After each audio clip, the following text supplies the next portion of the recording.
చాలా సంవత్సరాల క్రితము మన ఇండియా నుండి ఒకతను ఇంగ్లాండ్ దేశానికి వెళ్ళినప్పుడు జరిగిన సంఘటన.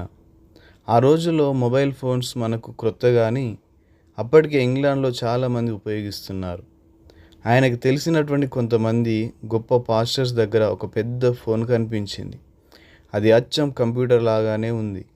వారి సేవకు సందేశాలను వ్రాసుకోవడానికి ఎంతో ఉపయోగపడుతుంది. ఇలా తెరుస్తున్నారు, అలా మూస్తున్నారు.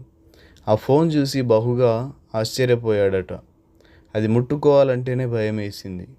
ఎంత ఖరీదుంటుందో! ఇలాంటి ఫోన్ ఎప్పుడైనా ఆయన సేవలో వాడే రోజు వస్తుందా అని చెప్పి దానివైపే తీక్షణంగా చూస్తూ ఉన్నాడట. ఇది ఇంగ్లాండ్ మరియు వీళ్ళు పెద్ద పెద్ద పాస్టర్స్ కావున వాడుతున్నారు. కానీ నాలాంటి ఇండియా నుండి వచ్చిన ఓ చిన్న సేవకుడు ఇలాంటి మొబైల్ ఫోన్ వాడగలడా? అసలు ఇలా నేను ఆలోచించుకోవడమే తప్పు కదా అనుకుంటూనే వాళ్ళు ఉపయోగిస్తున్నప్పుడు ఆ ఫోన్ వైపు విచిత్రంగా చూసేవాడు. కొంతకాలమైన తర్వాత ఇండియాకి తిరిగి వచ్చాడు. ఒకరోజు ఆయన దగ్గర ఉన్న మొబైల్ ఫోన్ పాడైతే రిపేర్ చేపిద్దామని ఒక షాపింగ్ మాల్కి తీసుకువెళ్ళాడు. అక్కడున్న షాప్ అతనికి ఆయన మొబైల్ రిపేర్ చేయమని ఇచ్చి ఆ షాప్ అంతా చూస్తూ ఉంటే ఆయన ఇంగ్లాండ్లో చూసిన ఆ ఫోన్ అదే ఆ షాపులో కనిపించింది. ఇంగ్లాండ్లో చూసిన అదే ఫోన్, అదే మోడల్ ఇక్కడుంది ఏమిటి అని బహుగా ఆశ్చర్యపడి, అయినా ఇది నాకెందుకులే, ఇది చాలా ఖరీదైనది, నేనేపాటి వాడను, వద్దులే అని అతని మొబైల్ ఫోన్ బాగు చేయిస్తూ ఉన్నాడు. అతడు బాగు చేస్తూ ఉన్నప్పుడు మరలా ఒకసారి ఆ ఫోన్ వైపు ఆశగా చూశాడు. అది గమనించిన అతను, ఏమండి, మీకు ఆ ఫోన్ కావాలా అని అడిగాడు. భలే వాడివయ్యా, నా ఈ చిన్ని ఫోన్ నాకు చాలు, ఆ ఫోన్ చాలా ఖరీదైనది, నాకు వద్దు అని చెప్పాడు.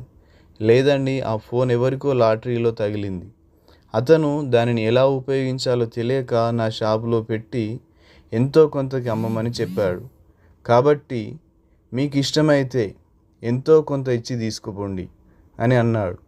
ఈ ఫోన్ నేను ఇంగ్లాండ్లో చూశాను, దాని గురించి నాకు తెలుసు, 60 లేదా 70 వేలు ఉంటుంది, ఎంతో కొంతన్నా సగమైన చెల్లించాలి కదా, నాకు వద్దు అని చెప్పాడు. అప్పుడు అతడు, సరే, మీరు ఒక పని చేయండి, మీరు రిపేర్ చేయడానికి ఇచ్చిన ఈ ఫోన్ మరియు ఒక 3000 రూపాయలు ఇవ్వండి చాలు, ఆ ఫోన్ మీకు ఇచ్చేస్తాను అని అన్నాడు. బహు ఆశ్చర్యం వేసిందట.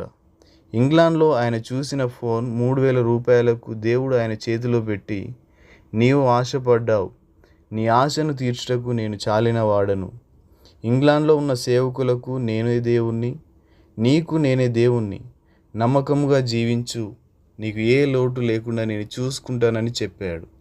ప్రియ దేవుని బిడ్డలారా, అందరికీ చెప్పాలని బడాయి కోసమో మోజు కోసమో కాదు, కానీ పెద్ద పెద్ద సేవకులు సేవలో ఆ ఫోన్ వాడుతుంటే నాలాంటి వాడు ఏ రోజైనా సేవలో దానిని వాడగలడా అని ఒక జాలి చూపుతో చూసినప్పుడు నా ప్రభువు ఆ జాలి చూపును చూసి, నా సేవకుడవైన నీవు ఆశించావు కావున నీకు ఇస్తున్నానని చెప్పి కేవలం 3000 రూపాయలకే అతనికి ఇచ్చాడు.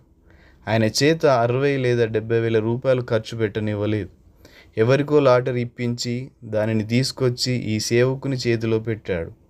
ఏలైనగా దైవ దృష్టికి మంచివాడుగా నుండి వానికి దేవుడు జ్ఞానమును, తెలివిని, ఆనందమును అనుగ్రహించును.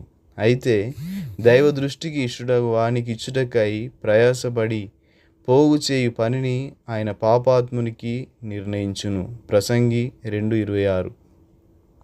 కష్టాలు ఉన్నప్పుడు, అవసరాలు ఉన్నప్పుడు దేవుడు మన అవసరాలను తప్పక తీరుస్తాడు.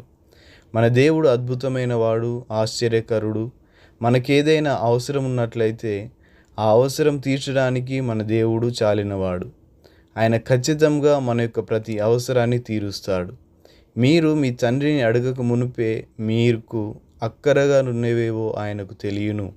మత్తయి 6:8. దేవుని దగ్గర మనం ఏది కోరినను మన భోగము కొరకో, గొప్ప కొరకో, ఇతరులకు చూపించి గర్వించుట కొరకో కోరినట్లయితే అది మనకు అనుగ్రహించబడదు.